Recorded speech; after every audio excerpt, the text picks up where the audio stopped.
Bonjour à tous. Hello, good morning. Hola, buenos dias. Bonjour.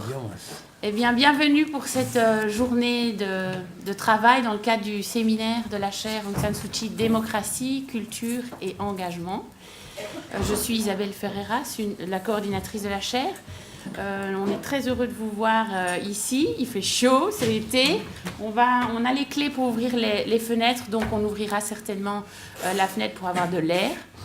On devait vous demander d'éteindre vos GSM, vous l'avez fait, il n'y a plus d'interférence.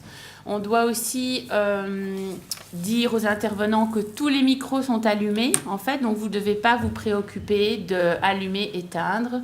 On a une formidable équipe là, du centre audiovisuel qui s'occupe de tout. Merci beaucoup.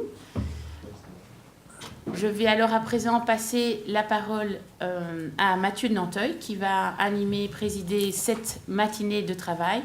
Puis nous aurons donc une pause de ravitaillement après le débat qui nous occupera l'après-midi.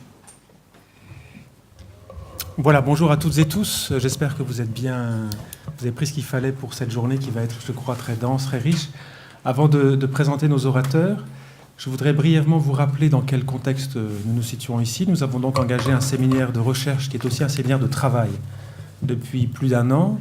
L'année dernière, nous avons travaillé sur ce qu'on a appelé les transitions constitutionnelles.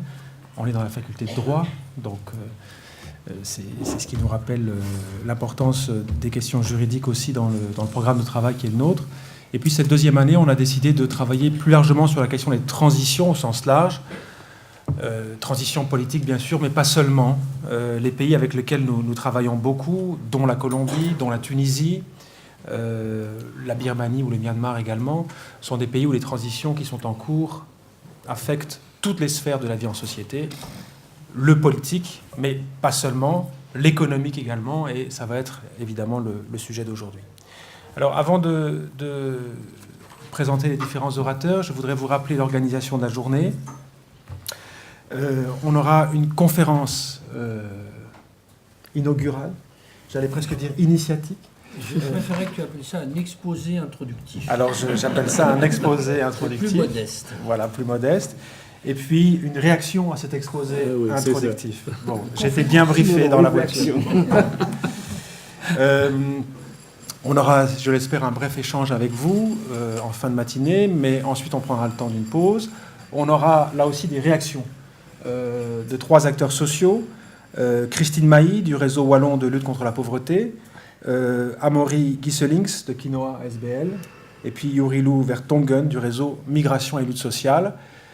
On a vraiment voulu, et c'est au cœur du programme de travail qui est le nôtre, ne pas simplement avoir des exposés introductifs, mais avoir des discussions serrées avec des acteurs sociaux, avec des acteurs de terrain, parce que pour nous, le rapport entre théorie et pratique est absolument central dans le programme qui est le nôtre, dans le questionnement qui est le nôtre. D'où ce format, si vous voulez, qu'on a commencé à tester maintenant depuis un an, et je crois qu'il fonctionne bien.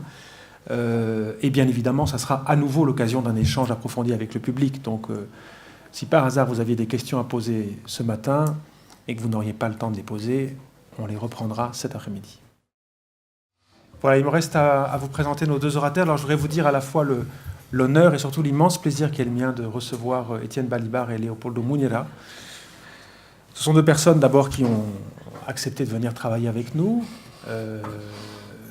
mais pour lesquelles j'ai à la fois une très grande amitié, une immense admiration, et je voudrais essayer de vous dire quelques mots pour les présenter. Ils sont très modestes, donc je ne voudrais pas leur lancer trop de fleurs, mais en même temps insister sur la qualité, l'importance, la profondeur du travail que chacun effectue. Alors, pour Étienne Balibar, je ne vais pas être trop long, il est très difficile de présenter Étienne Balibar aujourd'hui, c'est sans doute l'un des principaux philosophes français. Je ne vais pas présenter l'ensemble de son œuvre, mais vous dire peut-être quelques mots, et on en parlait dans la voiture, vous dire aussi l'importance de sa réflexion sur le thème de la violence, notamment en rapport avec la question de l'économie et du capitalisme, bien sûr. Étienne est un des plus grands spécialistes, non seulement de Marx, mais de la pensée marxienne. Il a également beaucoup travaillé sur Spinoza, mais au-delà de ce travail philosophique fondamental, c'est quelqu'un qui s'intéresse également à la question du sujet. Le livre « Citoyen-sujet » est un livre majeur, me semble-t-il, sur la question de la tension entre subjectivité, subjectivation et citoyenneté. Il s'intéresse, et je voudrais le souligner beaucoup, avec le regard critique qui est le sien, avec tout l'appareillage de la théorie critique à la question de l'Europe. On en a souvent parlé, mais je crois que c'est un des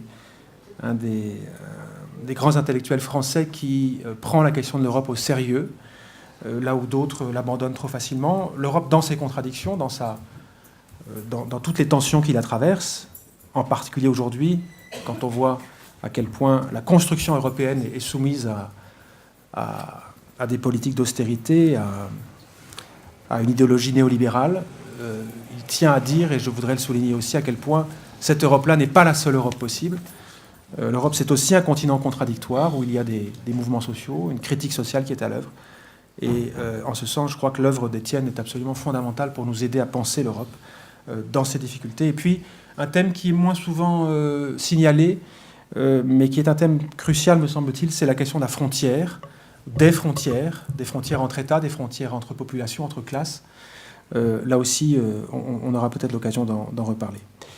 Simplement pour terminer, je dirais que ce qui, au fond, nous amène à travailler ensemble aujourd'hui, et ce qui, je crois, fait sur les questions qui sont les nôtres, Étienne Balibar, une personnalité de tout premier plan, c'est d'abord que je crois qu'il nous a aidés à penser, je dirais, à partir de Marx, et surtout, il nous a appris à considérer la pensée marxienne non pas comme un dogme, non pas non plus comme une pensée dont on devrait se séparer, mais au contraire comme un matériau âpre, foisonnant, passionnant, contradictoire aussi par moments, qui est, je crois, une pensée qui est absolument essentielle pour le moment que nous traversons, pour la modernité en général, et pour nous aider à y voir plus clair dans le temps qui est le nôtre. Ce n'est pas une pensée exclusive. Étienne travaille Marx avec d'autres, notamment avec Spinoza, mais je crois que c'est une pensée majeure et qui gagne à être lue, relue, travaillée, retravaillée, y compris, encore une fois, dans ses contradictions. C'est une pensée, me semble-t-il, Étienne, que tu nous as permis au fond, d'interpréter librement. C'est une pensée que tu rends accessible aux interprétations, et je crois que c'est une immense contribution que tu nous permets de réaliser. Ça fait 50 ans que j'essaye de me débarrasser de Marx et je n'y arrive pas. Ben voilà. Mais c'est peut-être là un signe. Et revenir aujourd'hui en 2017 sur un séminaire qui porte sur violence et non-violence de l'économie ou dans l'économie en dit long, je crois, aussi sur l'importance de cette pensée. Voilà, je ne sais pas si j'ai fait le tour, mais en tout cas, c'est une introduction. Et puis, je voudrais vous dire aussi le plaisir que j'ai d'inviter ici avec nous Leopoldo Muñera, que beaucoup de Colombiens connaissent, qui est une personnalité absolument majeure en Colombie. C'est un intellectuel de tout premier plan, dont les travaux sont engagés dans plusieurs directions.